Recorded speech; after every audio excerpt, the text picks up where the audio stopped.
Good evening, everyone. Welcome to the May 14th Board of Directors meeting of Washington Hospital. If you'd all like to stand and join me in the Pledge of Allegiance. I pledge allegiance to the flag of the United States of America and to the republic for which it stands, one nation, under God, indivisible, with liberty and justice for all. Catherine, if you take the roll for us. Yes. Director Stewart. Present. Director Nicholson. Present. Director Danielson. Present. Director Epen. Present. And Director Wallace is away. Thank you. We'll now move to our educational session. Nancy, if you could introduce that for us. Yes, Stephanie Williams will be making the presentation tonight. She's been with Washington Hospital for 15 years. She is a registered nurse with a master's degree in healthcare administration and is a certified professional in healthcare quality, as well as board certified nurse executive. She is the current chief nursing officer and associate administrator with oversight for patient care services division, including our med-surg areas, critical care, stroke, emergency, maternal and child health departments. She was previously the chief of quality and resource management, in which she had oversight of quality, case management, social services, spiritual care, and our outpatient diabetes clinic. With that, I'd like to turn the program over to Stephanie. Thank you, Nancy. I am honored tonight to give the annual Nursing and Magnet report to the board and to the community. The theme for this month is Nursing Leading the Way. Last week was Nurses Week.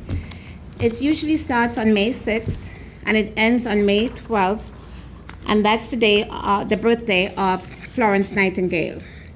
The theme this year is Nurses Leading the Way, which recognizes nurses as leaders at the bedside, executive management, and the communities.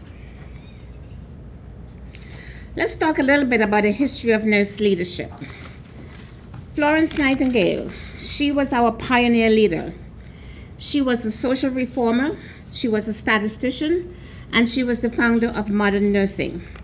She did the first of many things. She was the first to begin to look at patient outcomes. She was the first to manage a hospital. She was the first to be involved in healthcare environmentalist. She was the first public health nurse. She was first to embrace the first nurse to embrace the concept of do no harm to the sick. And she was the first to promote strategies of preventative care.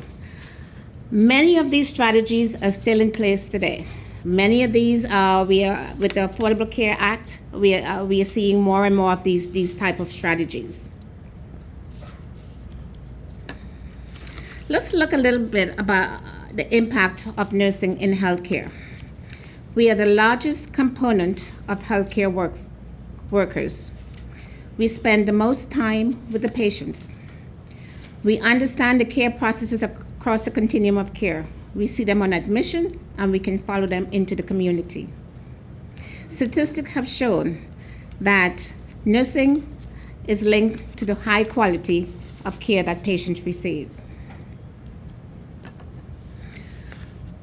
So let's talk about the role of Washington Hospital in supporting nursing in the community.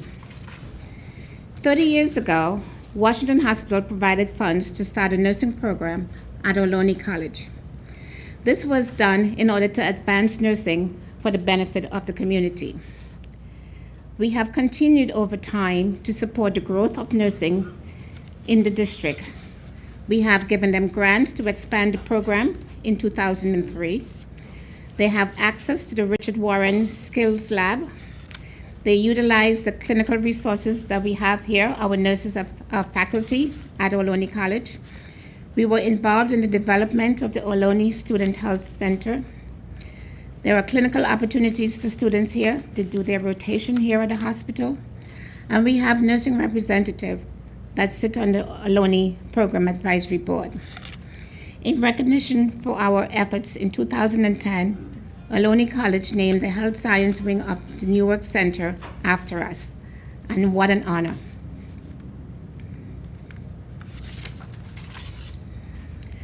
Let's look at leadership in terms of research and innovation. Washington Hospital nurses have always been involved very actively looking at best practices. We have been involved with evidence-based research and performance improvement efforts. We have applied and received numerous grants to support our endeavor over the past 10 years. One of the biggest grants we have gotten is from the Gordon and Betty Moore Foundation. We got a grant for $1.8 million from 2005 to 2014.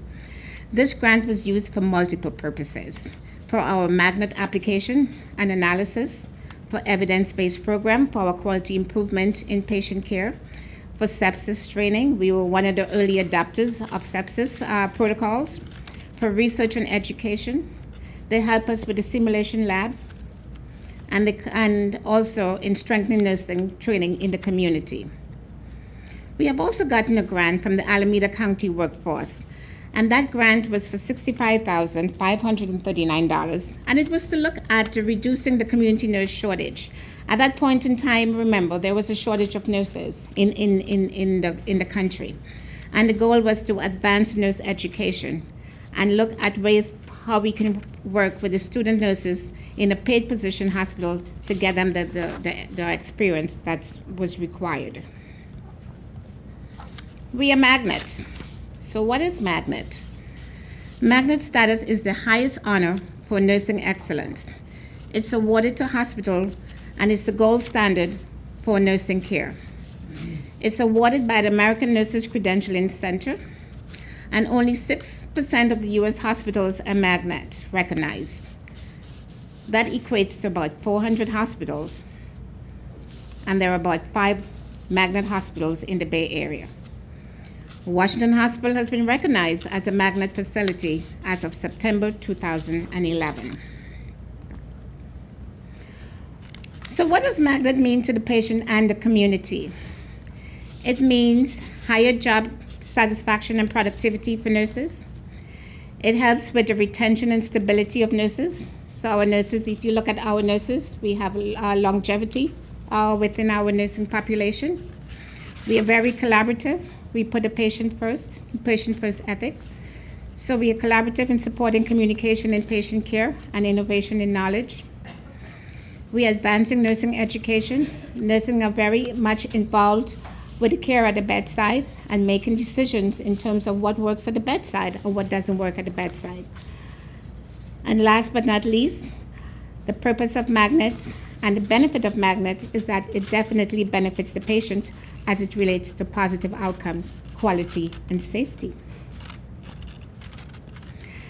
You know, we have many nurses in the hospitals that have nursing as a second career. And this is just a few of the ones that have nursing as a second career. And I want to highlight a few here tonight that's in the audience with us. We have Jimmy Chang. He is a charge nurse on 5 West, but his background is an accountant. He was a controller at one point in time. We have Tigges. She is our nursing supervisor. She too was an accountant. She was a financial analyst and have gone on to get her master's in nursing. We have one of our own, Kristen Ferguson. She was in software engineering sales, and now she's our compliance officer. So when you look at this group here, there are many engineers, there are philosophers, there are military communication personnel. So we are a wide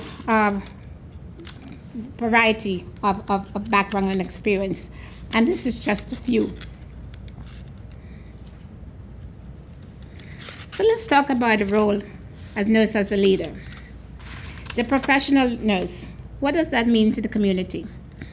It means that the nurse is collaborative. She is involved in the decision-making process within the healthcare team. We function as a unit.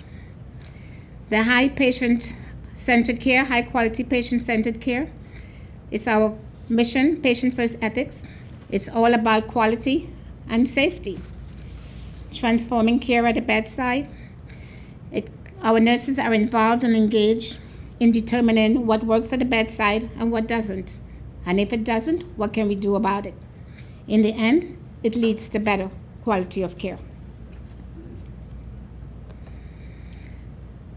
So the nurse leader today. With the recent changes in the healthcare environment, nurses are uniquely poised to assume leadership role in healthcare. They can provide primary service to meet the increased demand. They have implemented strategy to improve quality. They are providing community-based chronic disease management program, and they play a key role in innovative patient care. So let's talk a little bit about a professional nurse. In order to be a professional nurse, they have to maintain a high level of higher education. They have good job satisfaction. They are happy with their profession. They are supported by not just nursing leadership, but leadership as a whole. And studies have shown that higher education is linked to better patient outcome, lower medication and procedural error. There is also a direct correlation between the nurse leadership and the productivity of the staff in terms of collaboration and empowerment in the nursing environment. So let's look at some of the data as we have as it relates to higher education. The Institute of Medicine has made a recommendation that by the calendar year 2020, that 80% of the nurses that work in hospitals or in acute care should have at least a minimum of a BSN degree, which is a Bachelor of Science in Nursing. So for us, being Magnet, that was one of the goals in terms of attaining Magnet. We have maintained our level of higher education over the past 3 years and hope to improve in the coming year. When you compare us to Magnet, we are running about 74% for the med-surg in terms of our nurses have BSN degrees and higher, and 64% for critical care. And that is, it's comparable above comparison to what's in the most Magnet organization. So we are on our way. In terms of job satisfaction, every year we have to do a nurse satisfaction survey. And it's done through NDNQI, which is a national database for quality, for nursing quality. It's also called the Magnet database. And one of the goals in terms of looking at this survey is to see whether our nurses continue to enjoy the satisfaction and compare them to other organizations. In the last year, job satisfaction was higher than the comparable Magnet facilities. So our goal is to maintain that. Another element of the nurse satisfaction survey is the practice and environment. And let's look at the nurse perception of the manager's ability, the leadership and support for nursing to see whether it was comparable to other Magnet facilities. So they're looking to see how well nurses are supported. And this is just give you a breakdown from the different units. And when you look from critical care to the ED, we are very close or higher or comparable to most Magnet facilities. Moving on to transforming nursing care at the bedside. There are many initiatives that we have taken on with nursing taking a pivotal role in terms of improving care at the bedside. These are just some of the initiatives that we have implemented. We're going to talk a little bit about improving compliance for blood clot treatment. We're going to look at using a cost-effective evidence way of starting IVs, reducing medication errors, improving the nurse knowledge and evaluation of delirium, promoting surgical safety in the OR, reducing catheter-associated infection, reducing readmission to critical care. We have a patient satisfaction initiative called Sit-a-Bit, and obstetric, because we are a baby-friendly organization. We're going to look at skin-to-skin baby initiative, and then we're going to see with the implementation of EPIC, the nursing innovation in care.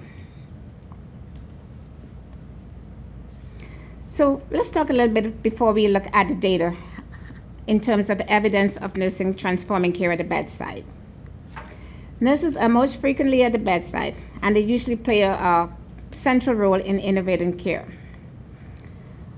We talked about this already in terms of the front line being involved in developing strategies. And we talk about nursing leaders when they share design and test evidence and involve nursing in the process. It directly improves patient outcome as well as patient satisfaction. So let's look at blood clot treatment.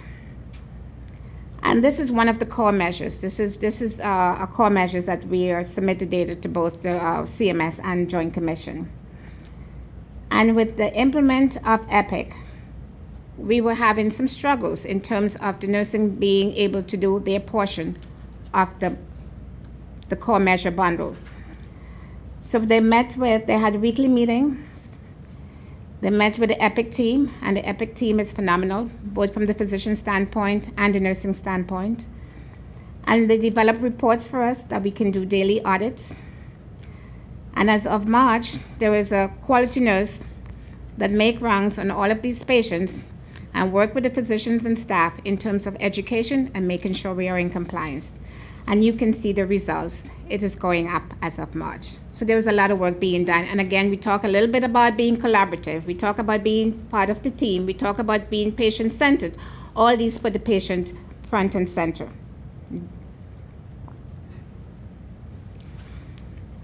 Implementation of a new midline IVs.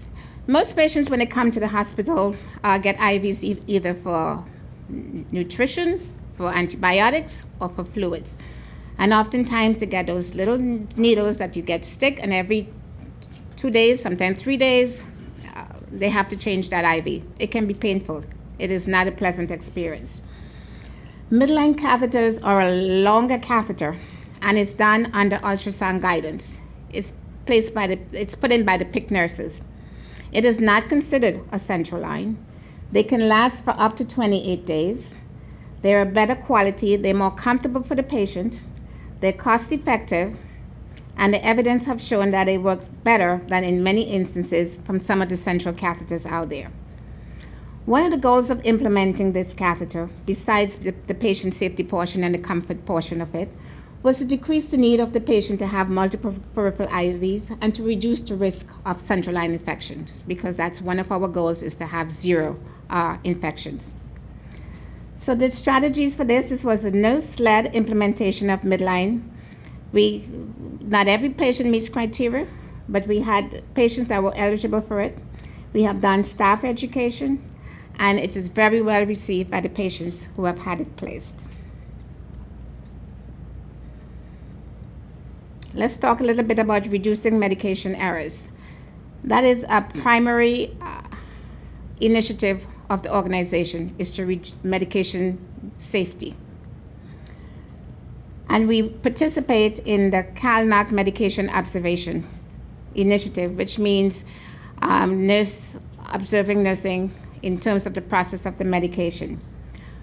When we did this, one of the elements that we saw that was an issue was the number and the amount of interruption and distraction that occurred during the medication administration process.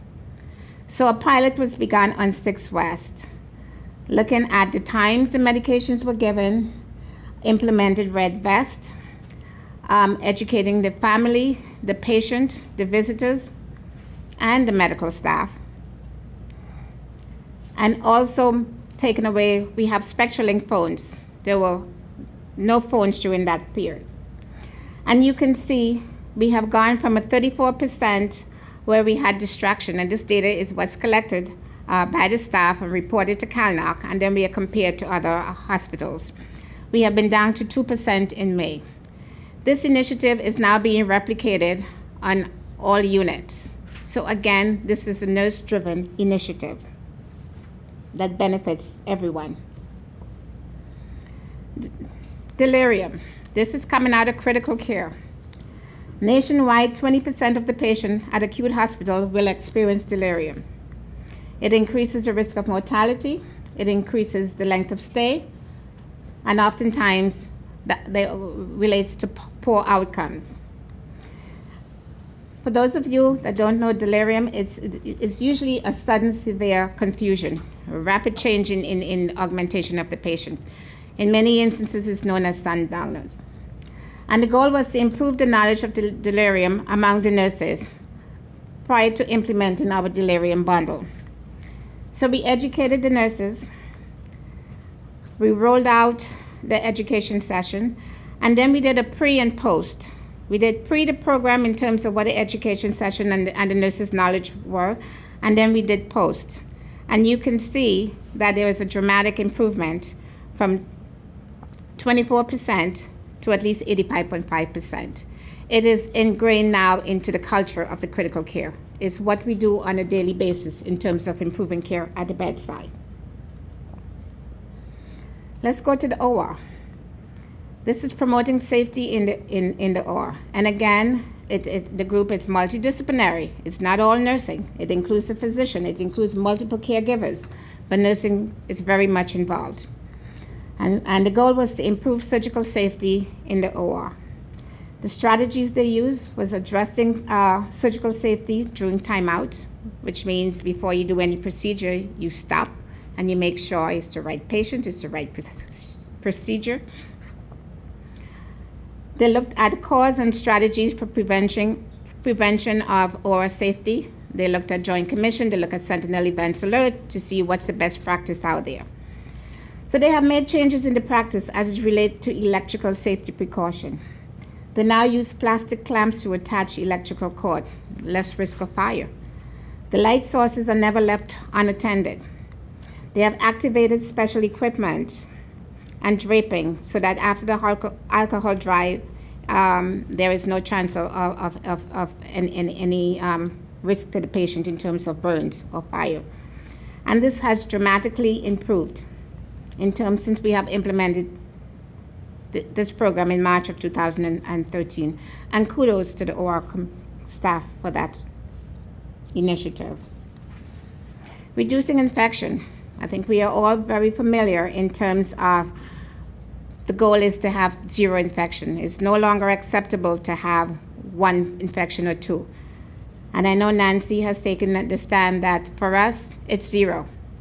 It's no if and or but about it. The goal is to have zero infections. So let's talk a little bit about CODI. And this was another initiative started on 6 West. And this was started back in 2009. And I bring this forward because this is going to talk a little bit about sustainability. You put these initiatives in place, but you want to make sure that it's working and that it continues to work over time. So the program was implemented on 6 West. The staff were educated on the CODI bundle. The policies and procedures were updated. They had a standardized post-surgical order set on Foley care.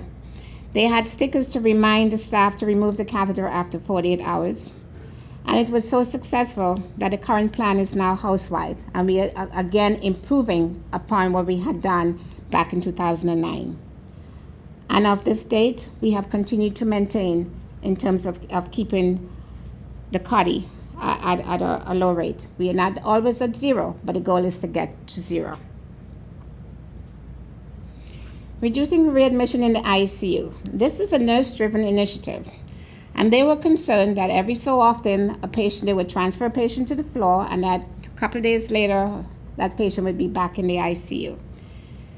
So the nurses got together and they discussed the strategies in terms of how can they prevent this.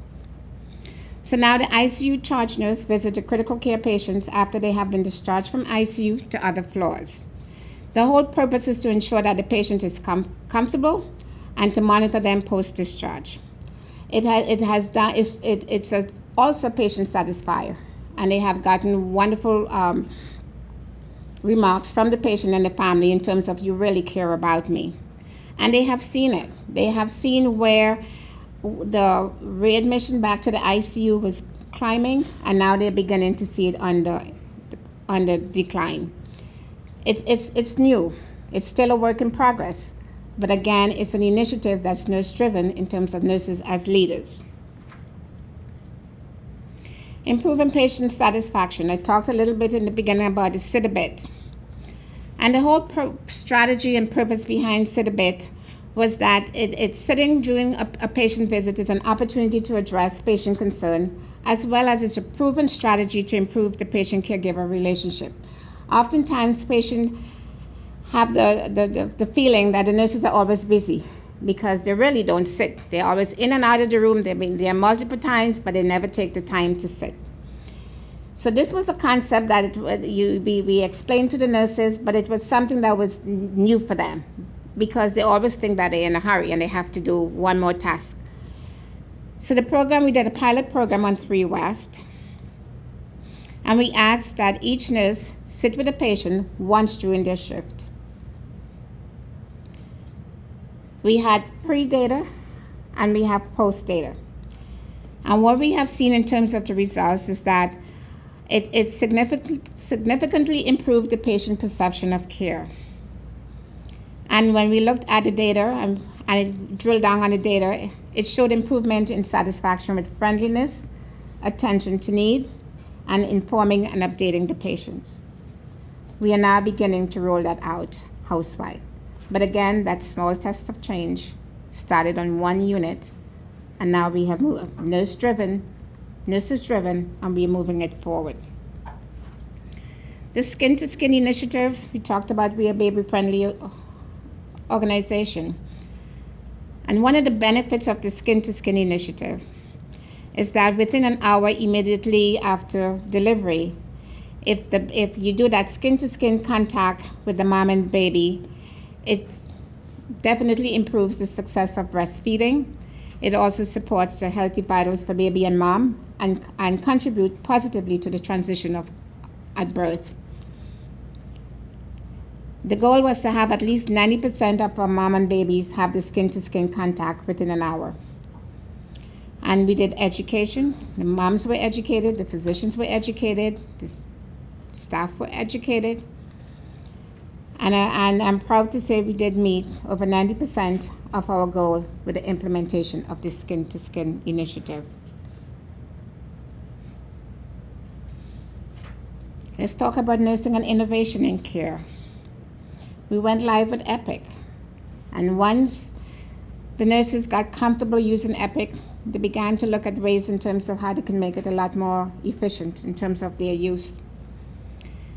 So they got together with the Epic team, and they wanted to create a brief, accessible snapshot of the patient documentation. And within that, the Epic team helped us build everything that we are looking for in a report. So for instance, if Joint Commission walks in the door tomorrow, we can do a forensic report, and all their requirements, the core measures, everything that we need to know about that patient is going to be on one report. And I don't know if you can see, but these are some of the things that it has pulled into the report. You can get the labo, you can get medications, you can get, the notes, the consults, advanced directive, and the nurses love it. And this is something now that has become part of how we care for the patient. That's one of the reports that the nurses access on a daily basis. We are going to be continuing our Magna journey. The application for redesignation is due August 1st, and our final document is due August 1st, 2015. We have received a grant from the Moore Foundation to support with our redesignation. So we are very happy, we are very thankful to the Moore Foundation for their continued support. And last week was Nurses Week. This week is Hospital Week. We want to thank and acknowledge all of our hospital employees for their dedication and hard work every day. Thank you.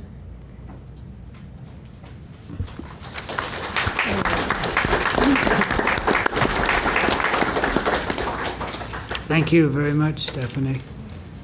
Very, very nice, interesting report. I also like to thank all of the nurses for coming here tonight. It's really a pleasure to see all of you. I'd like to ask the board a favor. These nurses have worked very hard to achieve the level of professional recognition academically and also professionally that they have here at our hospital. We couldn't be more proud of them. Joe, do you have a camera handy? Do you have a camera? You didn't bring one. I was hoping for a picture of the board with all of our wonderful nurses. You'll have to come Somebody next must month. have an iPhone. You'll have to come next month. Come on, Look at let's all do the it. cell phones. Dr. Degoni can take a Okay. picture. Would the Dr. board consider doing that? Dr. Degoni's volunteered to All take a right. picture, so we're good. Joe, maybe you could help everybody arrange so it's a good picture. I'm sorry I didn't alert you to this. We'd invite you all to come forward up here. Angus is going to run up his camera, so he might be back. Oh, Okay, and, oh, look at, all right. we want to restart.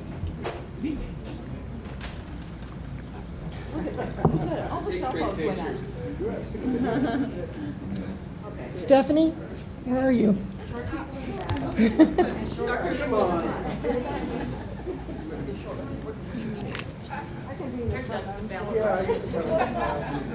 I think that's a great picture. I really like that. All right, here we go. Yeah. We're the shortest in the front. Here, Janice, right next to you. Who? Oh, Joe's going for a camera, so don't leave yet, guys.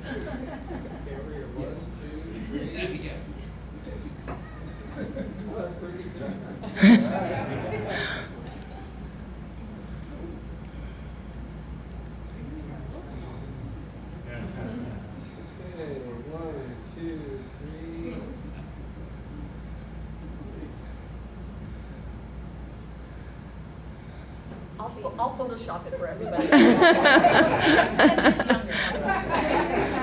Great, looks beautiful. I want to be 6 inches taller. Sure. Yeah. Okay. I'll have my husband work on it tonight. Please wait just a minute. Joe's going to get a camera. He should be back any second. Can I have your 4 inches? Don't leave. Don't leave. Okay, don't leave. I don't leave. All right.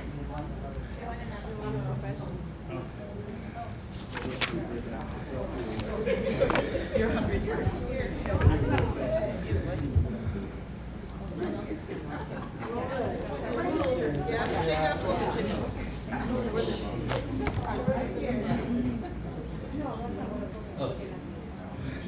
Has he come yet? No? He's coming. Okay.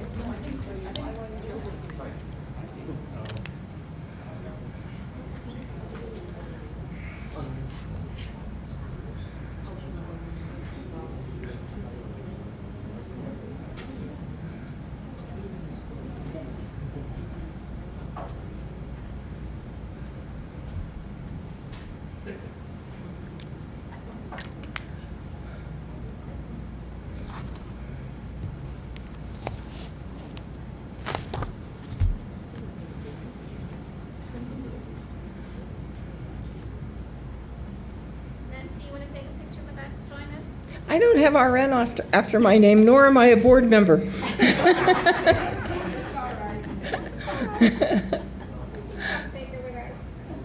Thank you for the invitation. I can wear my jacket. I'm not going to get caught impersonating a healthcare practitioner.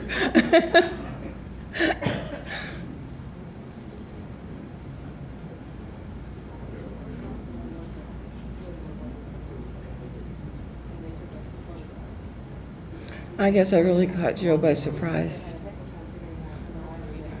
I'm sorry.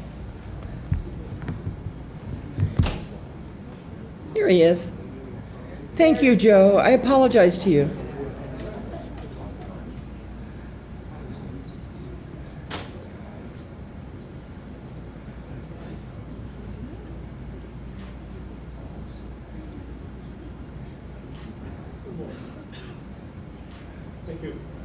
Thank you.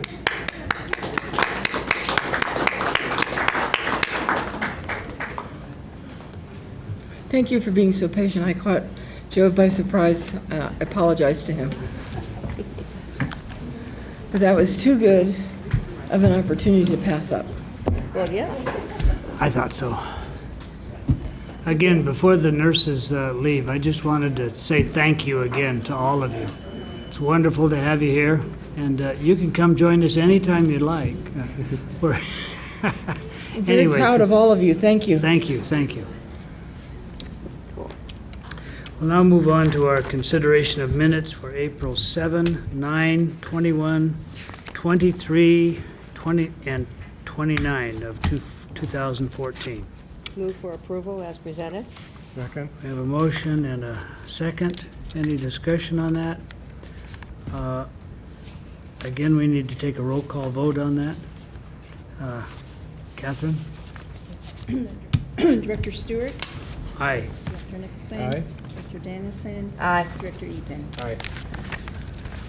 That vote passes. We'll now move on to communications. I don't have any indications of oral communications from the community. We'll now move to our written communications from Dr. Lunny, our Chief of Staff. Thank you. I'm going to present the credentials action items from April. We had 8 new appointments, beginning with Dr. Ghanam Al-Dasari from Cardiac Thoracic Surgery, provisional active status. Dr. Supreet Bindra, Family Medicine, provisional active status. Dr. Eric Cohen, OBGYN hospitalist, provisional active status. Dr. Darren Fiore, Pediatrics, provisional active status. Dr. Sandeep Gidvani, Orthopedic Surgery, provisional active status. Dr. Scott Merrick, Cardiothoracic Surgery, provisional active status. Dr. James Thomas, Internal Medicine Hospitalist, provisional active status as well. And Dr. Elizabeth Vassallo De Luca, Internal Medicine, provisional active status. For reappointments, we have Dr. Jeffrey Carmel, Dermatology, active. Dr. John Kniff, Internal Medicine, active. Dr. Sunil Dewan, Dermatology, active. Dr. Harpreet Dillon, Internal Medicine, active. Dr. Joy Rowe Doyle, Family Medicine, ambulatory. Dr. Elizabeth Jokerst, Family Medicine, ambulatory. Dr. Yagya Kapila, Gastroenterology, active. Dr. Prasad Kata, Endocrinology, active. Dr. Janice Manjuk, Critical Care Medicine, active. Dr. Kishore Nara, Physical Medicine and Rehabilitation, active. Dr. David Orenberg, Emergency Medicine, active. Dr. Joseph Schwartz, Family Medicine, ambulatory. Dr. David Voong, Pediatrics, going from provisional to ambulatory. Dr. Jesse Jiang, Pathology, active. Dr. Gloria Yu, Pathology, active. In addition to what's on our agenda, there's Dr. Matthew Kanzler, Dermatology, who, because of a family emergency, got some of his paperwork in at the last moment, but he is also up for reappointment as a dermatologist in the staff category of courtesy privileges. For a 1-year conditional reappointment, we have Dr. Surinder Sandhu, Anesthesiology, going from active to ambulatory status. For non-reappointments deemed to have resigned, we have Dr. Yusuf Ahmed, Anesthesiology, and Dr. Kiran Kapila, Internal Medicine. For completion of proctorship and advancement in the staff category, Dr. David Voong, Pediatrics. And we have 5 resignations: Dr. Luke B., Dr. Lynn Dos Santos, Dr. Maha Hana, Dr. Vineet Kapoor, and Dr. Pramila Ramachandran. Thank you. Entertain a motion on that item. Move for approval as presented. Second. We have a motion and a second. Any discussion? There being none, call for a vote. Aye. Director Nicholson. Aye. Director Dennison. Aye. Director Epen. Aye. That motion passes. We can now have our Service League report. Gail, if you'd like to give that to us. Yes. Pleasure to have you with us again. Thank you. I'd like to thank everyone for supporting our jewelry sale on April 28th, 29th, and 30th. Our revenue from the sale was $13,965.16. I think the 16 cents was the penny we found on the floor. This money will be given back to the hospital as part of our annual donation next year, and the jewelry sale will be back in December, 1st, 2nd, and 3rd. The Service League Scholarship Committee held their interviews with applicants on May 5th and 6th. The committee members were Diane Zarzinski, chairman, first vice president Jose Aguirre, second vice president Deborah Jackson, Yusuf Terry, physician assistant in cardiology, and Kathy Kesey, CNN in the ER. This year we had 16 applicants for the Service League Scholarship. It was an amazing group of focused, hardworking, passionate, and talented young people, and we only wish we had more money to offer to these deserving young people. The four-year scholarship winners, for the Catherine Fusco Scholarship was Raj Fadaru, who is a senior at Irvington High School who plans to major in molecular and cellular biology on his path to becoming a pathologist. The Josephine Walton Scholarship was won by Faisal Momad. He's a senior at James Logan High School who plans to major in biology, and his goal is to become a pediatrician. We chose Harjat Dhaliwal to be the recipient of our one-year Anna Ilola Scholarship. And this is a scholarship that we award to active volunteers at Washington Hospital. She's a senior at James Logan High School who plans to major in public health, and her dream is to become a physician. In a surprising coincidence, all three of these winners will attend UC Berkeley in the fall. That's it. Thank you. Thank you very much, Gail. I have many friends and relatives who are grateful for that jewelry sale. Seems to be a big success. Right. We enjoy it. We put a lot of volunteer hours into it, and it pays off. So, yeah. Thank you. Very, very nice. Dr. Lunny, we have a medical staff report. Okay. Before I report on the current status of our medical staff, in light of Stephanie Williams' presentation on initiatives in nursing care at Washington Hospital and the recent Nurses Week, I want to give a shout out to the nurses at Washington Hospital and the excellent care they provide on behalf of the medical staff. Having been in various hospitals during my training and my career as well, having family members at various hospitals as well, and having been a patient myself, I definitely recognize the quality of our nurses here, and they make excellent teammates as well. Our current medical staff has 506 members, 314 active, 3 administrative, 65 ambulatory status, 4 consulting status, 20 courtesy status. Currently, there are no physicians or other medical staff members on leaves of absence. We have 79 provisional members of our medical staff and 21 allied health professionals in our staff. Thank you. And then we have 47 applications in the pipeline, 32 in the pre-application process, and 15 with actual bona fide applications. Thank you. Didn't mean to cut you short. That's okay. With the board's permission, we'll go ahead with the hospital calendar report. Yes.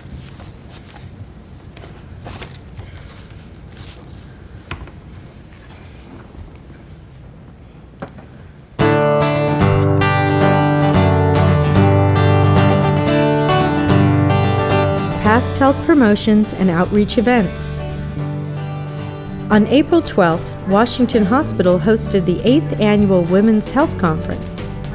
This event featured topics on thyroid health and prevention of thyroid cancer, varicose veins and vein rejuvenation, women and stroke, and finding the fountain of youth through exercise.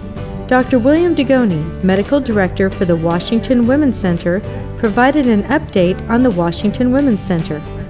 A special quilt made by Susan Blair, artist and mother of Dr. Stacy Berry, obstetrician-gynecologist with Washington Township Medical Foundation, was donated to the Washington Women's Center. This event was co-sponsored by Washington Township Medical Foundation.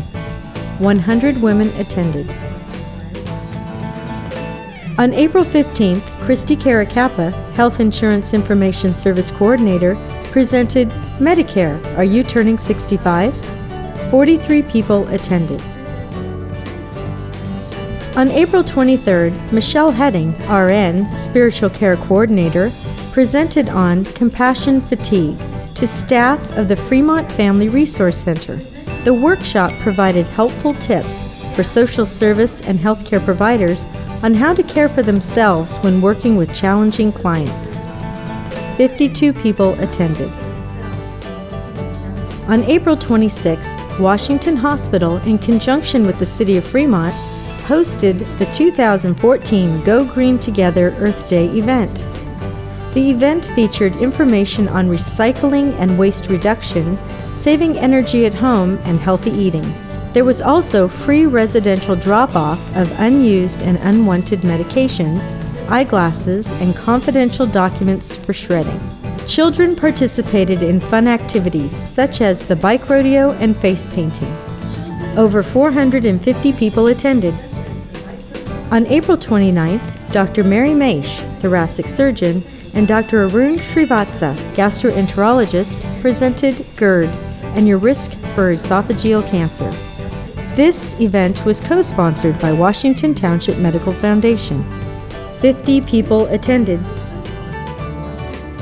On May 1st, as part of the Diabetes Matters series, Andrea Waters, RN, presented Insulin, Everything You Wanted to Know but Were Afraid to Ask.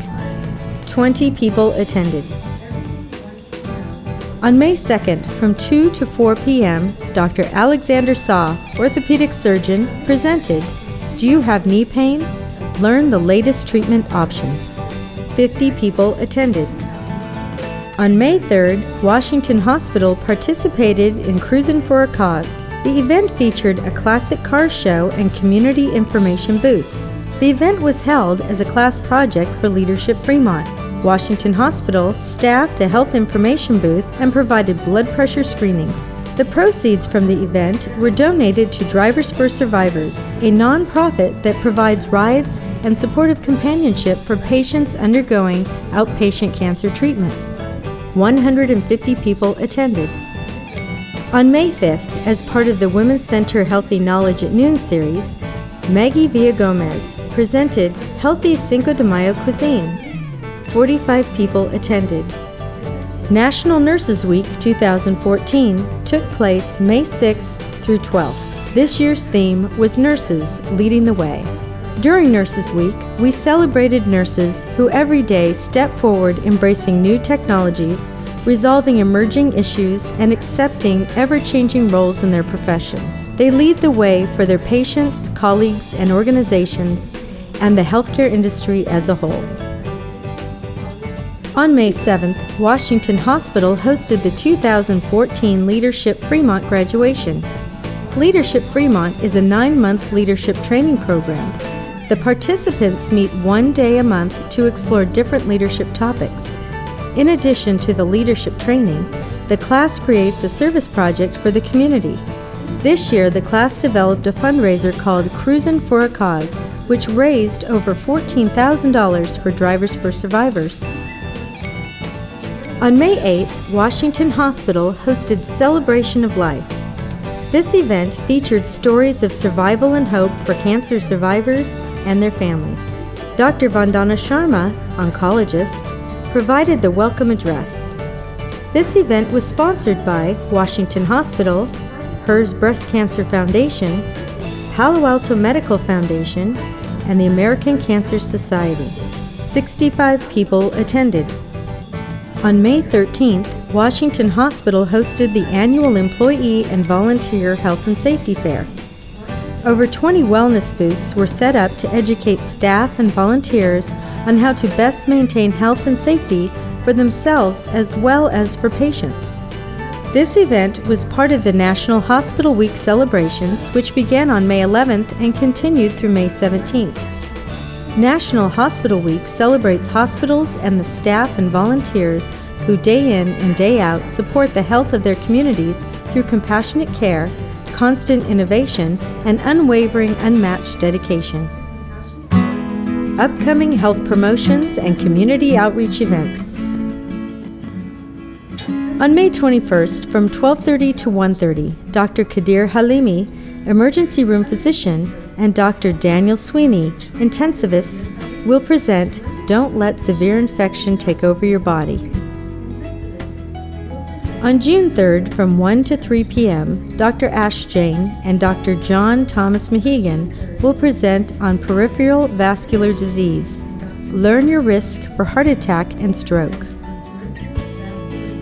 Also on June 3rd, from 6 to 8 p.m., as part of the Stroke Education Series, Dr. Ash Jain, cardiologist, and Doug Van Houten, RN, will present Living with Stroke and Future Diagnosis and Management of Stroke.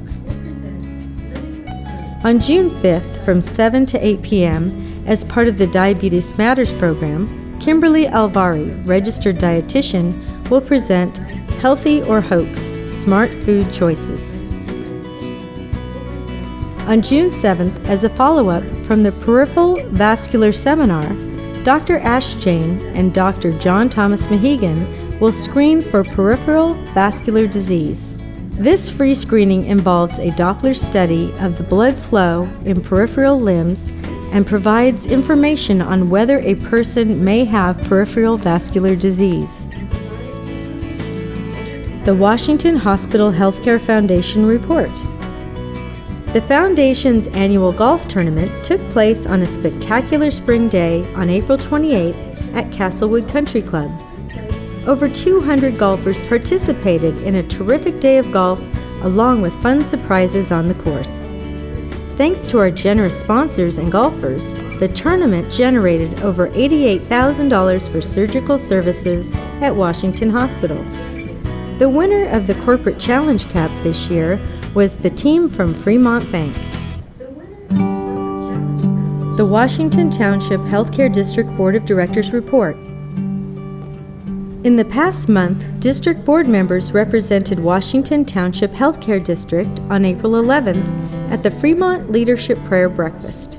On April 17th, at the Newark Chamber of Commerce State of the City Address delivered by the Honorable Al Nagy, Mayor of Newark. They also attended the New Haven Schools Foundation's annual scholarship luncheon on April 23rd, the HERS Breast Cancer Foundation's People with Purpose luncheon on April 24th, at Music at the Mission's Mystique of Paris Gala on April 25th, the One Child annual fundraiser on May 2nd, the Viola Blythe Community Services Volunteer Recognition Dinner on May 7th, and the Indo-American for Better Communities Charity Ball, May 10th. At the annual New Haven Schools Foundation Scholarship Luncheon on April 23rd, board member Patricia Danielson presented Harjot Dhaliwal, a senior at James Logan High School, with a $1,000 scholarship to support her education as she enters college. Ms. Dhaliwal has been accepted into University of California, Berkeley in the fall 2014. And she plans either to go to medical school or pursue a degree in public health. She is also an active member of the Washington Hospital Service League. Washington Hospital Employee Association, WIA. During the month of April, WIA conducted their annual Sock and Undie Drive. This event is held to collect personal items for the homeless. WIA collected over 30 packs of assorted socks, undies, and other personal items for abode services. Participants donated $125 to go towards the purchase of needed items, and WIA matched up to $100 towards the sock and undie purchases, for a total of $225. Washington on Wheels, WOW, Mobile Health Clinic. During the month of April, the Washington on Wheels Mobile Health Clinic, WOW, continued to serve community members at the Fremont Family Resource Center and the Silliman Activity Center in Newark. WOW also provided healthcare services to students and families at Briar Elementary School and the Fremont Unified School District office. WOW also provided 11 respiratory fit tests for employees of Exelitis Technologies, which provides innovative, customized optoelectronics and advanced electronic systems to a global customer base of leading OEMs seeking high-performance, market-driven technology solutions. In addition, WOW conducted hearing and vision screenings for 170 students of the Fremont Unified School District State Preschool Program. A total of 226 patients were seen by Washington on Wheels in the month of April.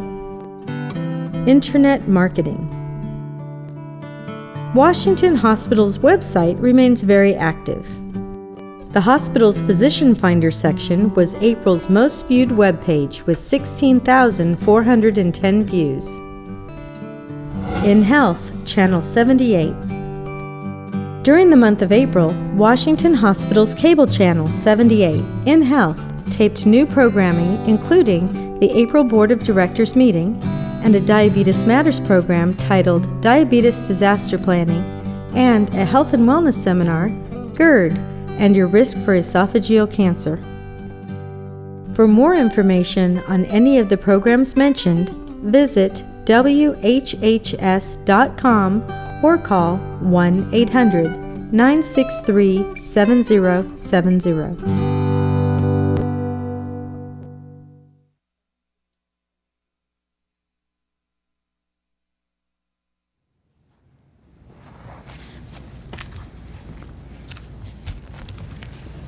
Okay, there are a few things I'd like to add to our calendar report before we get to our Employee of the Month.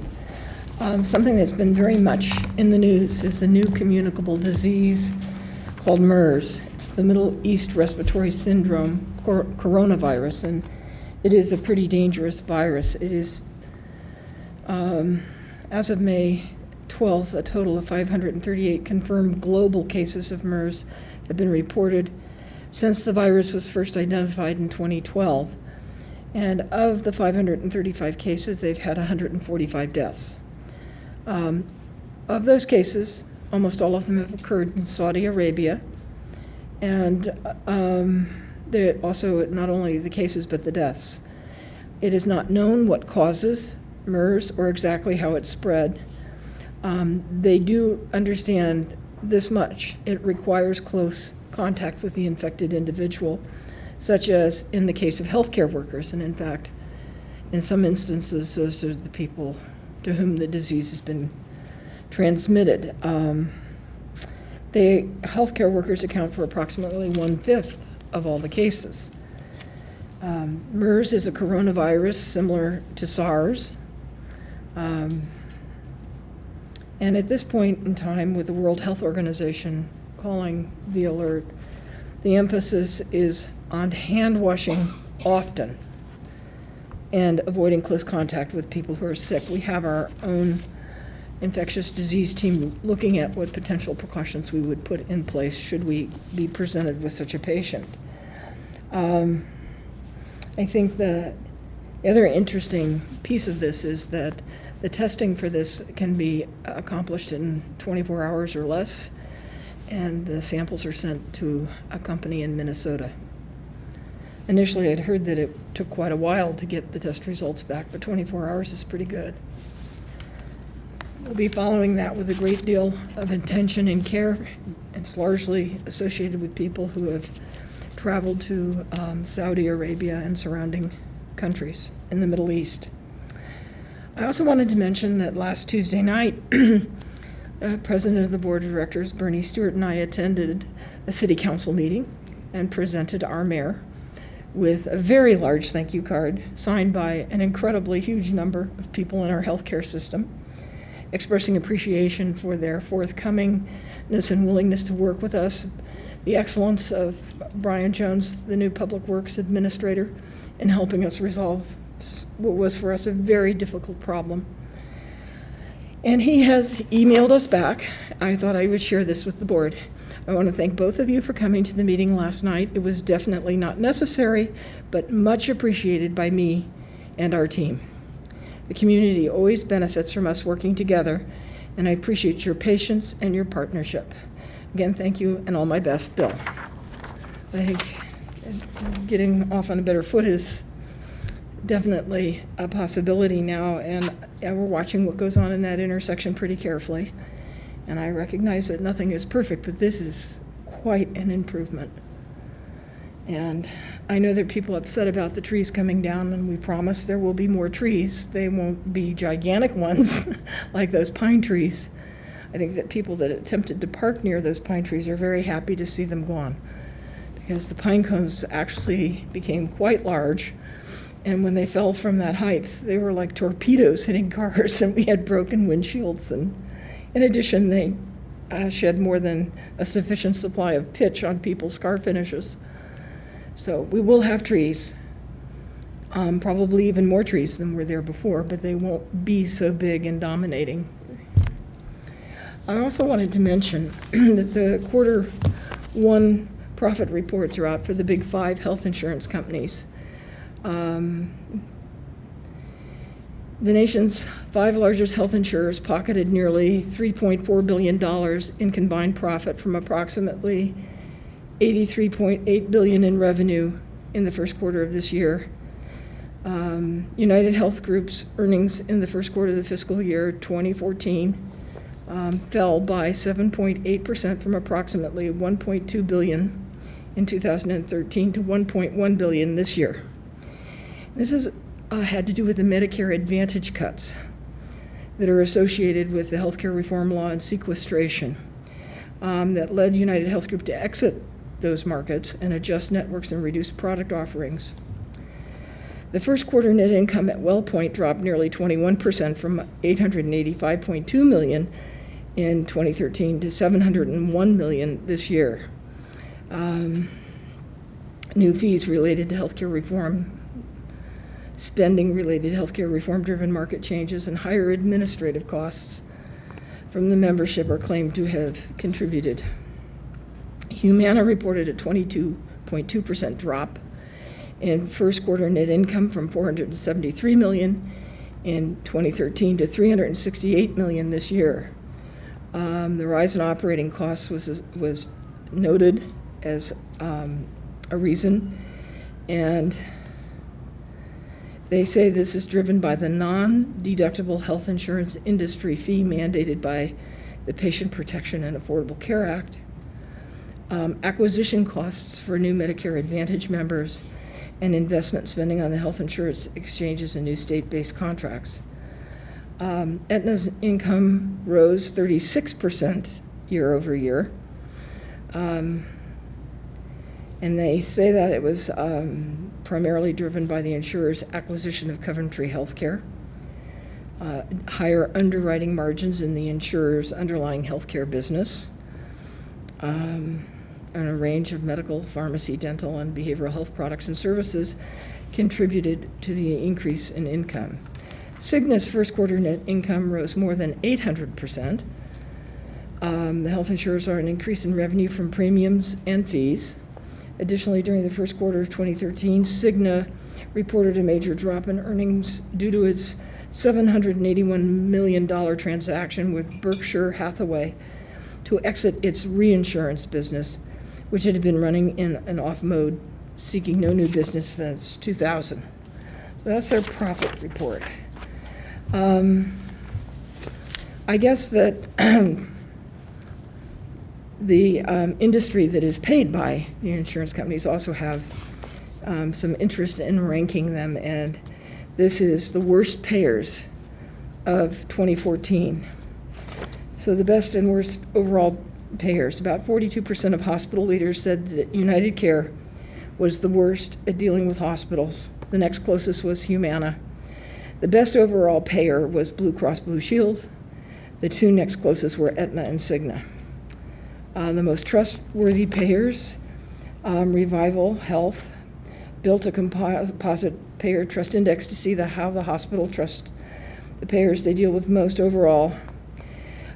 Trust between hospitals and payers was considerably low, as narrow networks, tiering, and charging contract terms have strained negotiations. Cigna was considered to be the most trustworthy payer, followed by the Blues, Coventry, and Aetna. United Healthcare scored the worst in this category as well. Paying hospital claims promptly, which is certainly of interest to this group. Of the 8 health insurers studied, hospital leaders said Blue Cross Blue Shield was by far the best at paying their organizations quickly. 49% of the respondents rated the Blues as the best in this category. Aetna was the next closest. United Healthcare was ranked as the worst. And he talked about contract negotiations, hospital rates, physician rates. For hospital rates, although the Blues have garnered a high reputation for prompt payments, and honestly, the health insurers ranked as the worst among the hospital executives for having the lowest rates for inpatient and outpatient care. Aetna was said to have the best rates for inpatient and outpatient care. Physician rates, Blue Shield was ranked as the best. But this is interesting. The industries are now starting to rate each other. It's the first time I've seen this have that much public exposure. The times they are changing. We've also wanted to let the board know that Medicare is focusing on the top 10 Medicare readmissions, diagnosis, and how much it costs. Congestive heart failure is ranked first. Septicemia, accepting labor, maternity. Pneumonia, accepting a pneumonia caused by sexually transmitted diseases or tuberculosis. Chronic obstructive pulmonary disease is the fourth. Cardiac dysrhythmia is the fifth. Complications of a device, an implant or a graft, is sixth. Seventh is heart attack. Eighth is acute and unspecified renal failure. Ninth is urinary tract infections. And 10th is acute cerebral vascular disease. And these are ranked 1 through 10 in order of frequency. I didn't think I'd put all the dollars in. After a while, you just get numb reading them. What I suspect is that this is how they're going to focus their attentions on 30-day readmission issues. So I plan to provide the Chief of Staff with this list and make sure that, in addition to the discharge planners and the nursing staff, that the physicians are also equally aware. And now our Employee of the Month, somebody who I think all of you know. Recognize this lady? This is Maria Collier. She works in the administrative suite. She's worked for Ed for over 10 years. And to say that she's dedicated and hardworking would be an understatement. She's been very involved in the construction projects that occur at the hospital, and she maintains all the project files, organizes and processes all the invoices for payment, and stays on top of the day-to-day meetings and events that occur with these projects. She completes this work in enormous detail with a smile and a willing heart. The vendors have even commented that they enjoy working with Maria. She's currently working on getting a certificate in construction management through the UC Berkeley Extension, and she's going to be graduating this year. And with that will come a promotion. Upon completion of this certificate, she will have a larger role in the management of constructions and projects at our hospital. She also keeps the Systems Operations and Support Services division together, and she's responsible for all the division meetings. She does at least half of all the Operations Improvement Committee meetings, the Operating Room Committee, and our productivity meetings. She keeps busy outside of work. In addition to what is more than a full-time job here, she has a very busy life with her husband James, raising 3 children, all 3 of whom will be enrolled in community colleges or universities next year: Jake, Rachel, and Claire. And I can't be more happy about that person having been selected. I depend on Maria for any number of things, and she really serves with a willing heart. She's devoted to our hospital. Very proud to have her as our Employee of the Month. Now her boss gets to talk. If I left anything out about Maria, please feel free to add.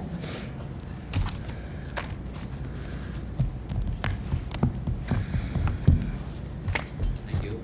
I would agree. Well deserved.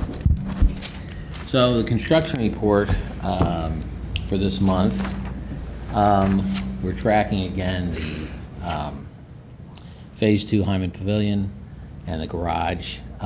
We are currently with the Hyman Pavilion in the bidding stage. In the garage, we're getting our final approvals.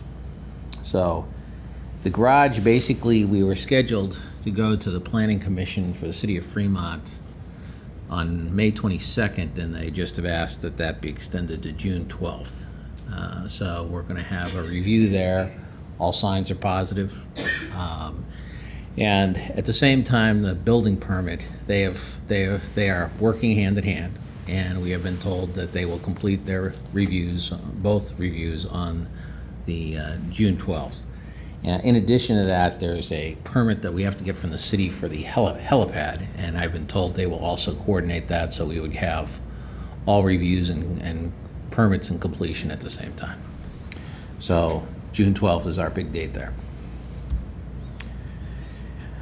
As far as the Morris Hyman Critical Care Pavilion, this is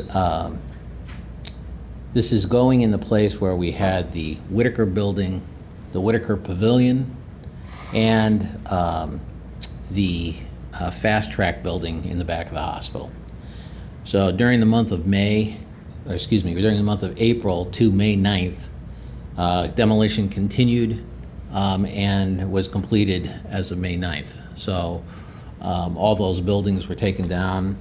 I think the largest portion of work, or the significant work that got done, is the removal of the tunnel that was between the main building and the pavilion. And with that completed, this is all excavation of that concrete. Those grounds are ready for work to start. This is just a sign of some of the things.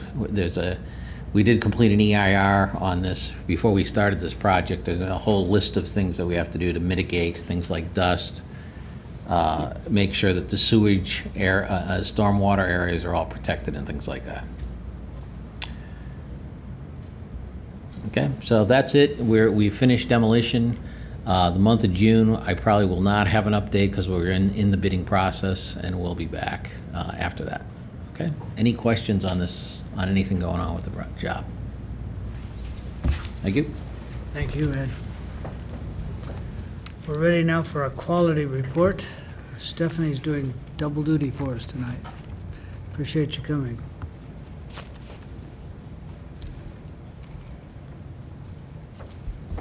Thank you, Dr. Stewart. It's that time of year again for CMS, the Center for Medicare and Medicaid Services, or better known as Medicare, in terms of what's on the horizon for them.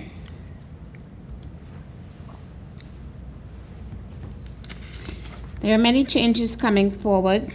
CMS is proposing that these changes are going to be based on historic collection of data over time.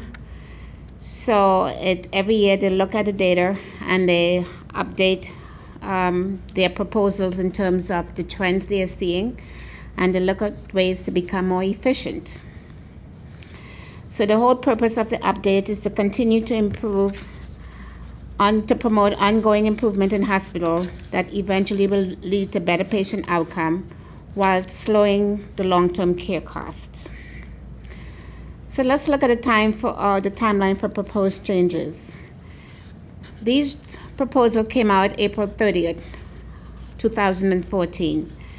They are to take effect October 1st, 2014, and that is known as the fiscal year 2015 for CMS. They are in the process of accepting comments from the public, and that's going to be open until June 30th of this year. And then they're going to make their final ruling as of August 1st, 2014. Here are some of the proposed changes for fiscal year 2015. They're going to look at hospital payments, the 2 midnight rules, the Medicare disproportionate share, value-based purchasing program, readmission reduction program, hospital acquired condition reduction program, price transparency, and the implementation of the new coding ICD-10.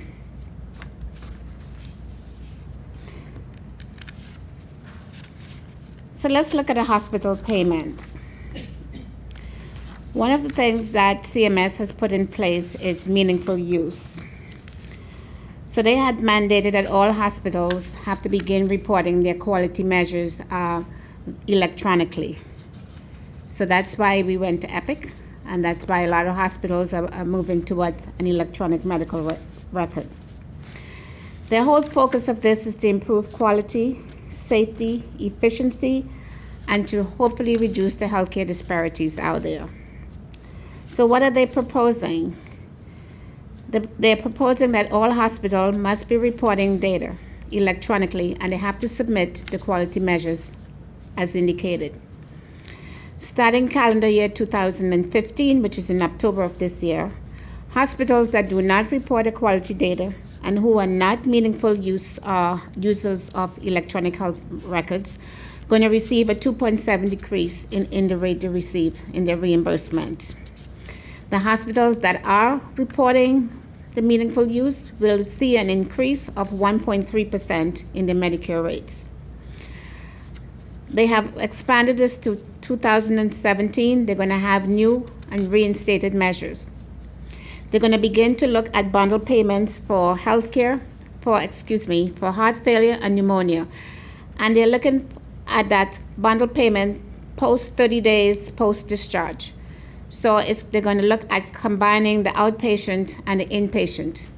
They're also going to begin to look at sepsis bundle, payment for sepsis bundle. It's very confusing because from what I read, they're going to look at bundling antibiotics, blood cultures, the lab work that's being done as one payment.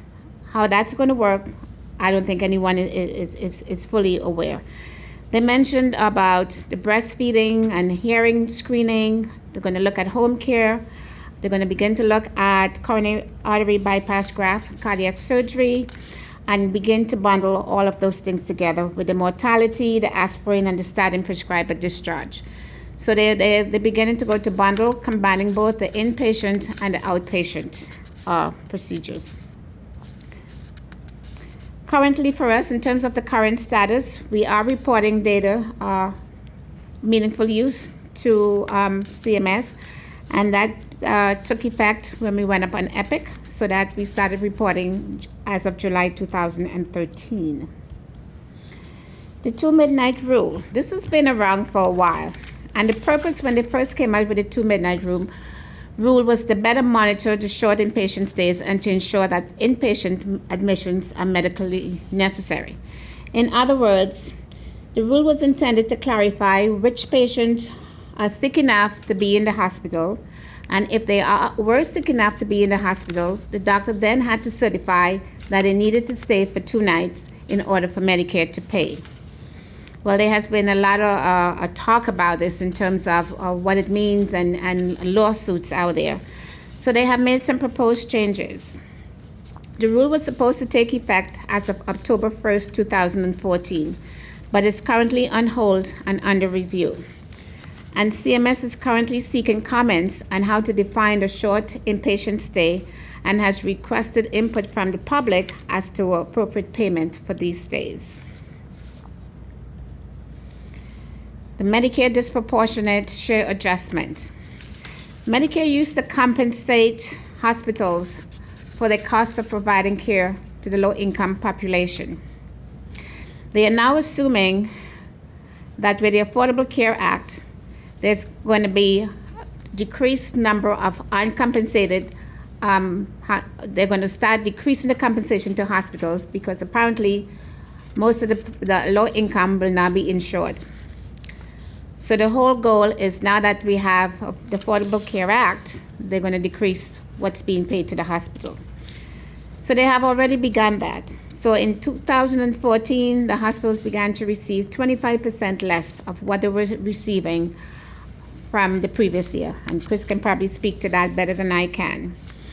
But as of October of this year, they're going to further cut it by 1.1% compared to what they paid last year.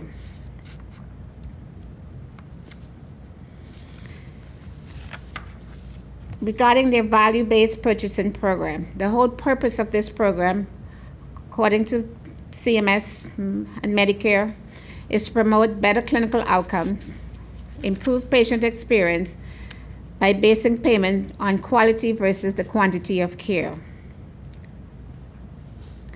So the proposed change for 2015 is that CMS will keep 1.5% of Medicare reimbursement for hospitals, resulting in value-based payment depending on the quality measure performance. There's going to be an increase of 0.25% compared to the previous year.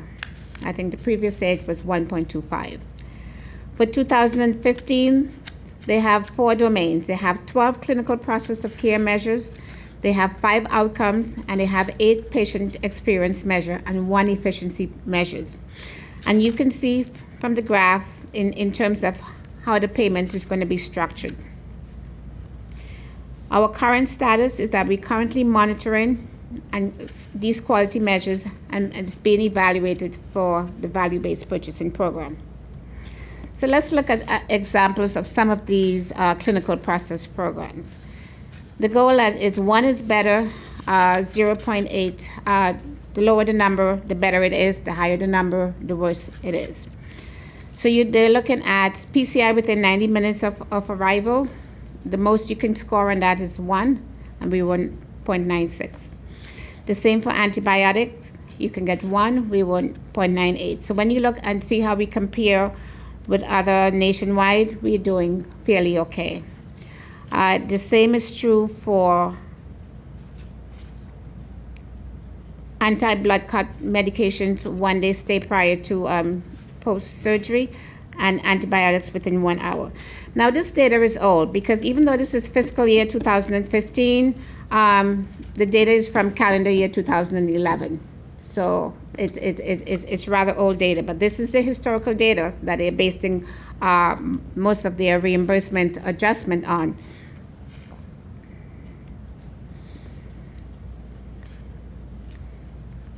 Another component of the value-based purchasing program is the patient experience. And here is an example of how we compare nationwide in terms of the discharge information. We are 88%, the average is 84%. Pain management, we are neck and neck with a national average. The same with communication about medicine. And for quietness, we are a lot lower, but we have just implement where there's no overhead paging, except for emergency pages. So, and I think that has made a huge difference. We have received so many positive comments regarding the quiet zone, as we call it, no paging.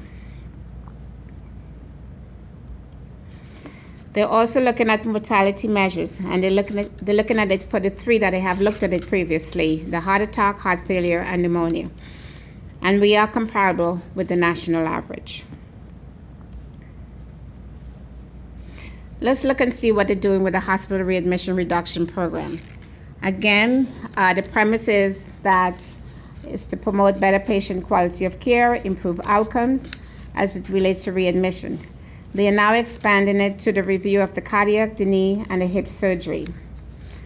So what's going on? Currently, hospitals are penalized for excess heart attack, heart failure, and pneumonia 30-day readmission. And it's all-cause readmission. It's not for the same diagnosis readmission. In 2015, they're going to increase the penalty from 2% to 3%. And as of 2015, they're going to include total knees and total hip surgeries, as well as chronic obstruction pulmonary disease, which is COPD. In 2017, they're going to look at adding CABG surgery. And again, you're going to see it's each year it's gone up 3%, and it's going to stay at 3% till 2017. So currently for us, we do submit our cardiac surgery data to the Society of Thoracic Surgeons, and we do look at our readmissions as it relates to our CABG. And this is for all-cause readmission. This is not, it's not predominantly based on the discharge diagnosis. It's for any cause.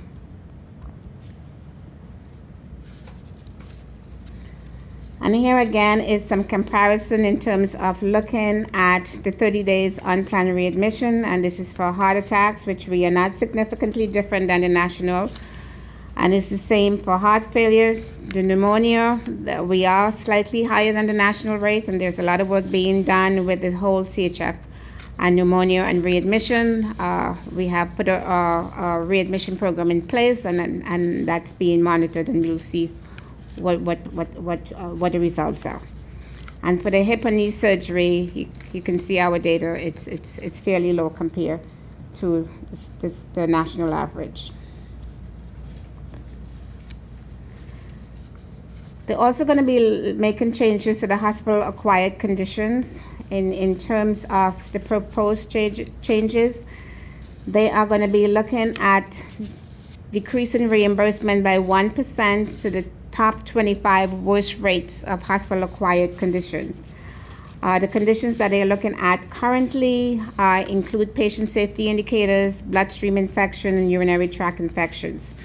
For 2016, they're going to be adding surgical site infection, and for fiscal year 2017, the condition will include MRSA as well as C. difficile. In terms of how we're doing at Washington Hospital, we are actively monitoring all hospital-acquired conditions, which most likely is going to impact 2015, but this is something we have been doing all along. Our estimate performance put us significantly better than the worst performing hospitals. We are in the top 10% for the patient safety measures and at the median performance for infections. And here is an example of what I'm talking about as it relates to both the central line infection, also known as CLABSI, and the urinary tract infection known as CODI. And the worst performance is at the higher end, and the best performance is at the lower. So for the CLABSI, we were better than 60% of the hospitals because we were at the lower end. For CODI, we were better than 40% of the hospital. And again, this data is from 2012 data compared to most recent data. Price transparency. The goal of this proposal is to keep the customers and the patients engaged in their care and to help them understand the charges behind the services they provide. In other words, they want to be able for them to comparison shop in terms of cost for procedures. And the proposed changes, as outlined in the Affordable Care Act, the intention is for hospitals to make standard hospital charges open to the public. They also intend to release recommendation on hospital policy for how the public may request that price information. And you know that has been in the news lately and in the magazine lately in terms of cost of care. Last but not least, this is the implementation of the new coding system. We all heard a lot about ICD-10, and we were going to go live in ICD-10 as of this year. So that has been delayed, and right now CMS intends to open discussion on new compliance date after October 1st, 2015. So they're not sure what they're going to be doing with that. And that's about it in terms of updating, in terms of what's on the horizon for CMS. Thank you. I'll make a couple comments about some of the material that Stephanie covered, because I think it has interesting implications to the public. When Stephanie was talking about the 2 midnight rule and the necessity of a doctor to basically stipulate or attest to the fact that the patient needed 2 days of stay, it can be retroactively determined that they didn't. And that affects the hospital pay, but it also puts the patient in a position where their Part B Medicare coverage doesn't pay for the physician's visits. The patient comes to the hospital believing that they needed care and treatment of a physician in an inpatient setting, and certainly the hospital believed it, and so did the doctors. But if Medicare decides retroactively that it wasn't warranted, then all of a sudden a member of the public, one of our patients, is on the hook for Part B. And I don't think that that's well understood by the public in general when we start talking about all of these hyper-technical details about what the hospital has to do and what the doctors have to do. I don't want people to lose sight of what's going to happen to the average person. I also wanted to comment on the disproportionate share allowance being reduced. And I want to make a point. The federal government created the disproportionate share allowance because they recognized that they never have paid the full cost of care for any of their patients, whether they're Medicaid or Medicare. And for decades, this program has existed on the backs of people who paid for private insurance. And the cost of that insurance was that much more to cover what the feds never covered. Now they're going to take the disproportionate share allowance away, and it's going to hurt the hospitals. But the hospitals that are going to get hurt the worst are the most fragile. I think all of you have read that Brookside Hospital District, now known as Doctors of Pinole, is closing. That is a community that has many people that are working, but they're working 2 and 3 jobs at minimum wage and can't really afford care. The care that they're going to get through the exchange, if they're lucky enough to work their way through the computer maze to get coverage status, won't pay for the cost of care at all. Palm Drive Hospital closed 2 weeks ago. There's several other very fragile hospitals around us, and it won't be long before we could be on the fragile list. So taking away the disproportionate share allowance under the premise that everybody's insured is absolutely asinine when you take into consideration that the reimbursement they provide to the hospitals doesn't cover the cost of care, not even close. So they're expecting hospitals somehow to figure out how to pay for all of this when they're not willing to pay them what it costs to provide it. And when people start talking about transparency and hospital charges, it is a nonsensical conversation because for years, hospitals have had very high charge masters because that's been the basis of their negotiations with the private insurers. And all of it an elaborate construction to attempt to cover the deficits of patients who simply pay not at all for their care, patients that are in Medicaid that pay a few cents on the dollar for their care, and Medicare, which does not pay for the full cost of care. So to run around and say, isn't this great, everybody's insured, doesn't work well when the insurance payments don't pay for the cost of care. And this is the path that we're headed down. There are elaborate schemes about taking 1% off for this and up to 3% off for that, and what everybody has to understand is, 1, they don't pay for the cost of care, and 2, they certainly don't pay on a timely basis. We have cost reports open that go back as far as, what, 2009. So not only do they not pay for the cost of care, they don't pay on a timely basis. And I think we're going to see more hospitals close. And San Leandro Memorial is certainly in a precarious state, and so is Valley Care right now. And St. Rose. The disproportionate share allowance for St. Rose, when we did our review for that hospital, was the difference between being open and closed. I don't imagine too much has changed. So this is, being done in the name of fiscal responsibility, and what I think is this, that with the baby boomers joining Medicare at the rate of $10,000 a day, the federal government can't afford the cost of the program, and nobody wants to take the political hit of saying so. And that's the plain, honest truth. So when Stephanie made this report, I thought it was very important to try and help the public understand what all of this means. Thank you. It was interesting to me to see the time for public comment when the public has very, very little chance of making any kind of comment, being totally uninformed on the issues. They make these things in such arcane language that it takes attorneys to understand it. There are whole sections of the Affordable Care Act that we couldn't report on to the public when we read the Affordable Care Act and had a program on our television station, because they were embedded in the tax code, and you literally had to be a tax attorney to understand what the ramifications of all of that would be. And the same is true in a lot of the language around reimbursement. You have to be fairly sophisticated to understand what some of this stuff means, and it's not accessible to the average member of the public.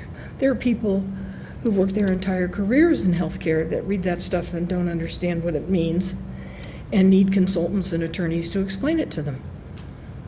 So how can you expect the general public to comment on something that's impossible to understand? It's not accessible.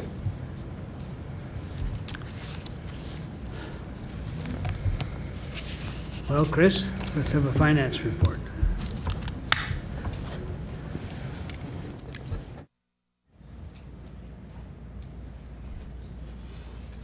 I could jump on this train too, but we'd be here all night, so we'll save that discussion for another night. Okay, good evening. Tonight we will be looking at Washington Hospital's operating and financial results for March 2014. Moving into our operating indicators, average daily census for March came in at 161.2. We had expected 191.5.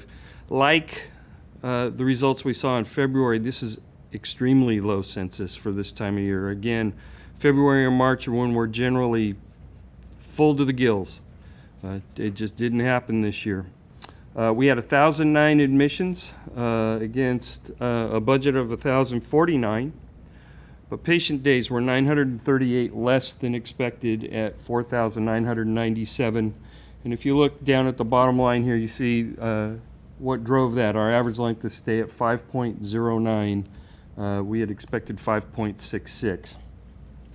Outpatient observation equivalent days for March were 141 below budget at 266. Looking at utilization, case mix index for the month was 1.481. That's dropped down from the last several months. Our budget for the month was 1.537. We had 167 deliveries in March, 8 above what we expected in the budget. Surgical cases were 14 below budget at 371. That includes our joint replacement cases that were right on budget at 121. Neurosurgical cases came in at 29. We'd expected 14. And our cardiac surgical cases were 6 below budget at 7. Cath lab procedures for the month came in pretty close to budget at 389, just one off the budget of 388, actually one above the budget, and I'm glad to say that. Outpatient visits came in 689 below budget at 7,951, and that variance was largely driven in the laboratory. Emergency visits for the month were 127 below budget at 4,481, still a very high level of activity for the emergency room. So a quick look at the mix in our cath lab. Again, pretty stable over the last few months with cardiac procedures at 42% of that activity. Interventional radiology, neurointervention, and peripheral vascular, all vascular procedures driving the rest of the activity in the cath lab. So again, cardiac not driving the cath lab as it once had, but these vascular procedures are really driving most of the volume. Quick look at productivity. Productive FTEs for the month were 19.7 below budget at 1,262. We had 165.2 non-productive FTEs, giving us total FTEs of 1,427.2 for March. FTEs per adjusted occupied bed came in at 6.59. We had anticipated 5.78. Moving into the financials, and as we always do, we'll first look at our Governmental Accounting Standards Board presentation. This is the presentation we're required to use for our audited financials. Total patient revenue for March came in 13.1% below budget at $170,996,000. Our contractual allowances for March came in pretty close to budget at 76.61%. So we end the month with net operating revenue about 12.6% below budget at $40,231,000. Operating expenses for March came in $3.3 million below budget at $40,509,000, and that really was spread across most of the areas in our financials. Salaries and wages were $254,000 below budget with our lower FTEs. Benefits about $586,000 below budget. That's always driven by our health and welfare claims. Supplies for the month, about $557,000 below budget, largely driven by the lower volumes in the house. Purchase services, about $513,000 below budget. We saw that being driven in a number of areas, including clinical lab costs were below budget, repairs and maintenance, and another number of smaller areas driving that volume or that variance. Professional fees for the month were about $620,000 below budget. That came in the area of physician fees, consulting, and legal, really driving that lower. And of course, our provision for bad debt and charity, about $606,000 below budget with our lower revenue.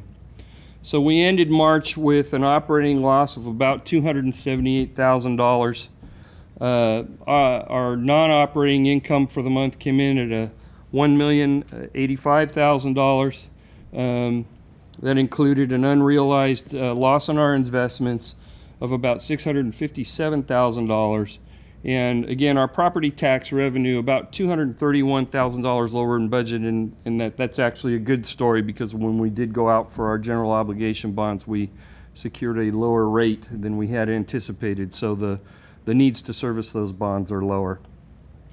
So we end the month with a total bottom line from a GASB perspective of about $807,000.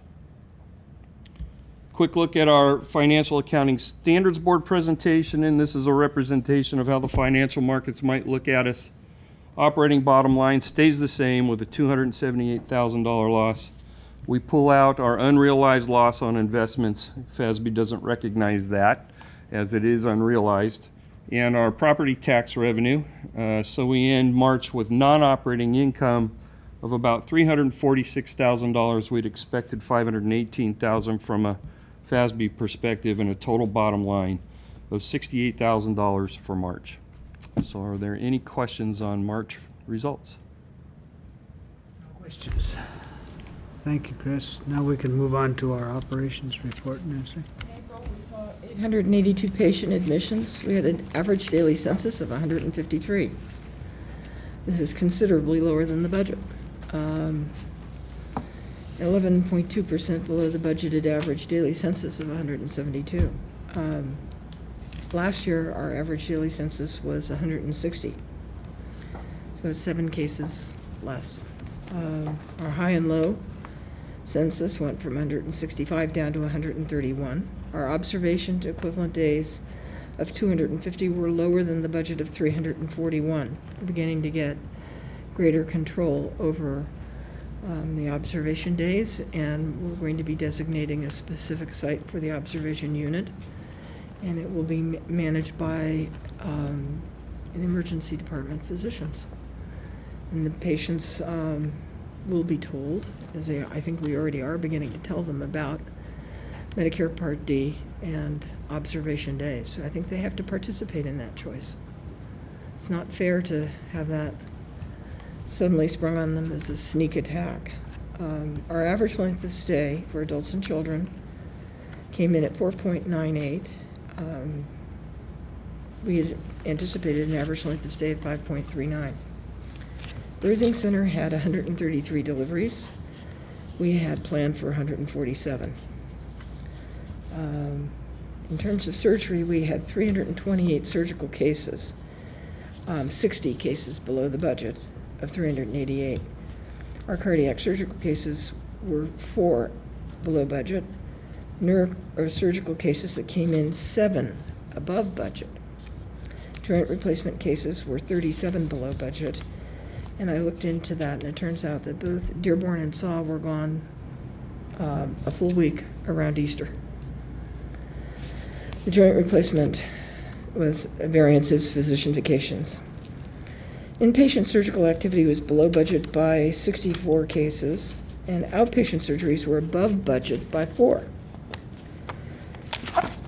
Total surgery minutes, which drive the operating room charges, were below budget by 7,986 minutes, or a 15% variance. Inpatient surgical minutes were below budget by 15.6%. Outpatient surgical minutes were 11.8% less than expected. 688 cases were seen at the outpatient surgery center versus a budget of 609. We had a positive variance. For the month of April, total cases seen in the cath lab were 389 versus a budget of 382. Positive variance there. Interventional radiology procedures were 16 above budget. PTCAs were 6 below budget. Cardiac cath procedures were 19 below budget. Overall inpatient cath lab procedures were 15 more than anticipated, and outpatient procedures were 8 less than expected. For non-emergency outpatient visits for April, we had 7,586, or 12.7%, almost 13% lower than budget. The emergency room recorded a total of 4,061 patients. Our average daily census was 135. This came in below budget by 7.2%. Washington, Warm Springs, Newark, Nakamura, and Ohlone Clinic saw approximately 3,930 patients during April, 0.7% more than the budget. Total system and emergency room and clinic visits for April came in at 7,991. We had budgeted for 8,277. In terms of personnel, our full-time equivalents for the month of April totaled 1,402.5. 9.6 of these were agency, and I looked at them very carefully. The operating room had 4 vacant full-time positions created by retirements. And into those positions moved our per diems. And suddenly, we didn't have any per diems. So they had to use agency for that, and that's being worked on. But with 4 departures of full-time employees, the per diems jumped at the chance to take those jobs. So most of the agency was utilized by the operating room.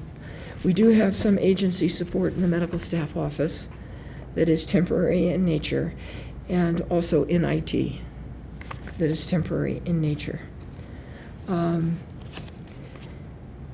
Our FTEs came in 59.1 lower than budget. The FTEs per adjusted occupied bed came at 6.7, which is above the budget of 6.4. In terms of patient mix, the revenue for the month of April amounted to approximately $121 million, and that compared to a budget estimate of $135.5 million. Of this amount, 60% was Medicare, including Medicare HMO, and 18.6% was Medi-Cal, including the Medi-Cal HMO. This compares with budgeted inpatient revenue percentages of 56.1% for Medicare-sponsored patients, 16.6% Medi-Cal sponsored patients. Our total government program revenue for April was 78.6%. That's not a good trend, because as I mentioned before, they fall very short of paying for the full cost of care. So total government program revenue for April was 78.6% versus a budget of 72.7%. The HMO PPO revenue for the month was 19.4%, whereas we had hoped that we would be at 23.4%. Okay. Revenue for the month was under budget by 10.7%. This is attributable to the lower census and procedure volume in the OR, which drove lower daily hospital service and ancillary service revenues. Outpatient revenue for April was above budget by 0.8%, or $347,000. So in summary, we had 75 fewer admissions, 579 fewer inpatient days. Surgical cases came in below budget by 60. Cath lab procedures were above budget by 7. Outpatient visits were below budget, and the ER visits were lower than anticipated. The clinic visits for the month were above budget. Total paid FTEs were below budget for the month and below the last 12 months average. Inpatient charges for the month were lower than budget by approximately 10.7%. Outpatient charges were higher than the budget by approximately 0.8%. So the total hospital charges for April are going to come in below budget by 7.8%. On April 30th, there were 157 days cash on hand, up from 156 days on March 31st. The total days revenue and accounts receivable at April 30th was 65.6. The days revenue and accounts receivable excluding Medi-Cal was 63.5. During the month of April, $2,807,355 of charges were approved or pending for charity assistance. Is awfully close to the highest, which was $3.3 million. And we aren't seeing these numbers come down, even though the hypothesis is that everyone will be on the insurance exchange and getting their coverage through there. The exchange and the Medi-Cal expansion are supposed to cause these charity numbers to go down, and instead this month it's $2,807,355 of charges.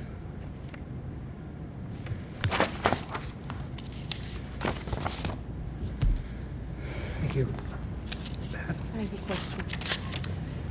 Chris, the emergency room visits are not meeting the budgets, and it's pretty constant. Is it possible, and is there any way to track it, that folks, instead of coming to the emergency room, they're going to, the word just went out of my head. Outpatient clinics? Yeah. Yeah, I think there's some of Right that. upstairs? Yeah. Well, I don't think they're going upstairs. But I think it's part of it is the introduction of price sensitivity. Yeah. In their insurance policies, it costs them more to come, so They don't come. they don't come. And that's not good for anybody. The people paying the bills, the hospital providing the service, or the patient. Yeah. Because when you delay a serious condition and then finally end up coming through the emergency room doors much more acutely ill than you might have been if you'd come earlier, Yeah. it becomes a very expensive proposition for everybody. That's what I'm wondering. You know, where are they going? I mean, Well- people are still getting sick. If they're not getting care, then we have to worry about when they do come, what condition will they be in when they do come, and will that ultimately drive Right. yet higher cost? Which could attribute to the extended length of stay. If your deductible is $8,000, No, how quickly are you going to come to the ED? you're gonna go to the drugstore and try and figure it out. Yeah. Yeah, well, a lot of folks they're getting coverage, but they don't know what they're on the hook for in that coverage, and Yeah. it's not being well explained to them. They're shopping price. We've talked to some people that were very excited about getting a vastly reduced premium on their coverage through the exchange.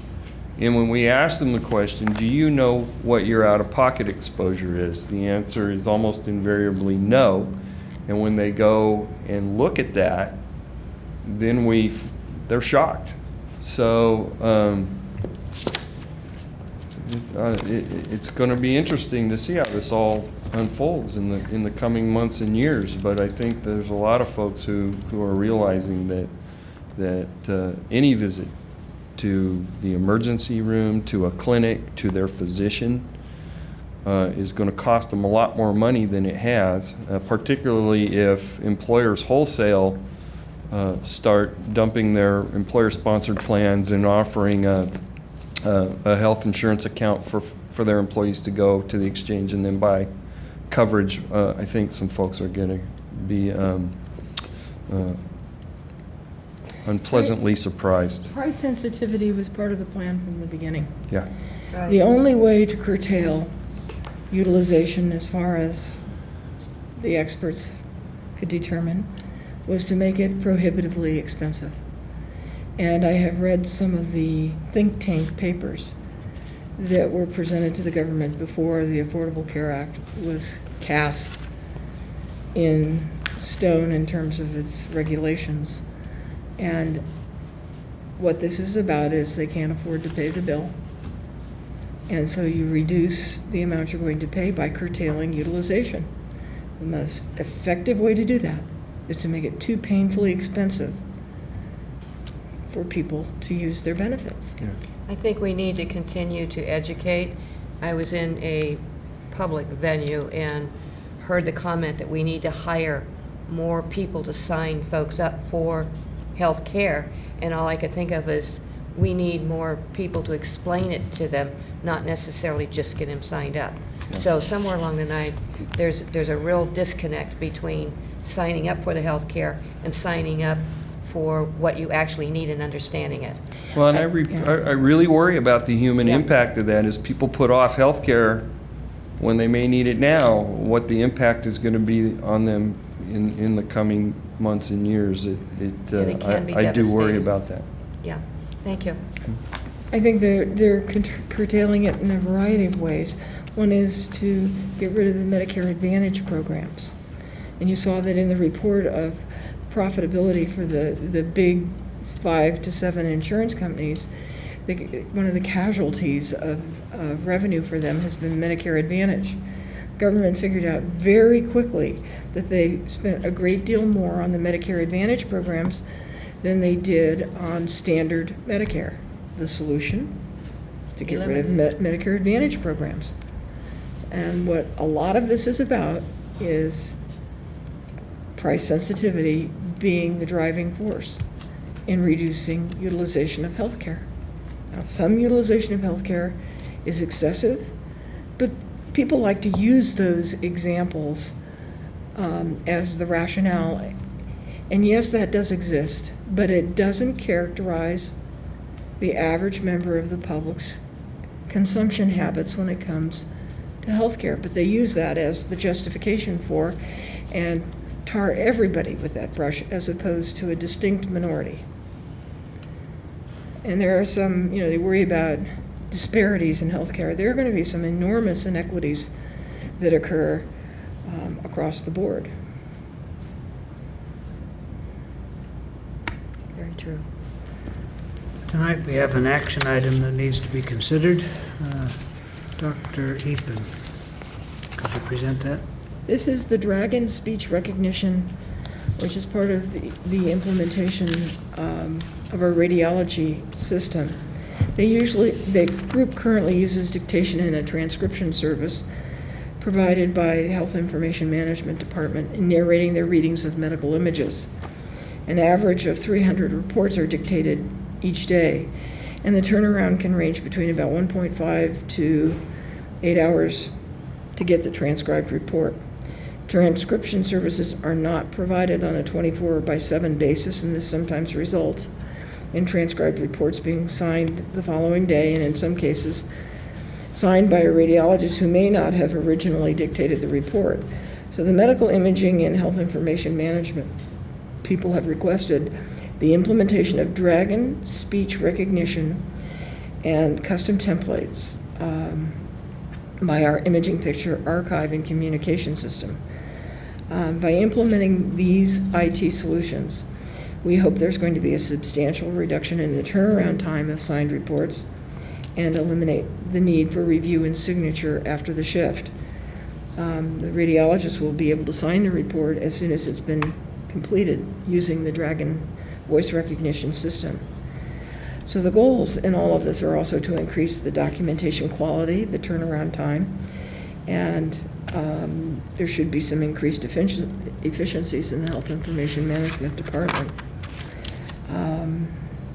Like with all systems that are new, there's the initial risk of reduction in productivity, but we hope to be able to get everybody through that pretty quickly, just as we did with the larger electronic health record system. So this is a logical extension of having an EHR. We're planning on spending $45,000 on software, $6,650 on labor, and $10,566 on project management costs. So we're looking at an expenditure of $61,980. It'll take about 2 months to complete. Dr. Reaper, if you could present that item. Mr. President, in accordance with the district law, policies, and procedures, I move the Chief Executive Officer be authorized to enter into necessary contracts and proceed with the purchase of Dragon Speech Recognition System to include hardware, software, and implementation services for a total amount not to exceed $62,000. This purchase was included in the fiscal year 2014 capital budget. Second. Is there any other discussion on that tonight? Then Catherine, if you could call the vote. Yes. Director Stewart. Aye. Director Nicholson. Aye. Anderson. Aye. Director Egan. Aye. That motion passes. That brings us to a close on our open agenda, open meeting agenda. We will now adjourn to a closed session. Thank you for your attendance tonight. We reconvene to open session and report that no action was taken during the closed section. I see no other action available to us this evening, so I declare this meeting adjourned.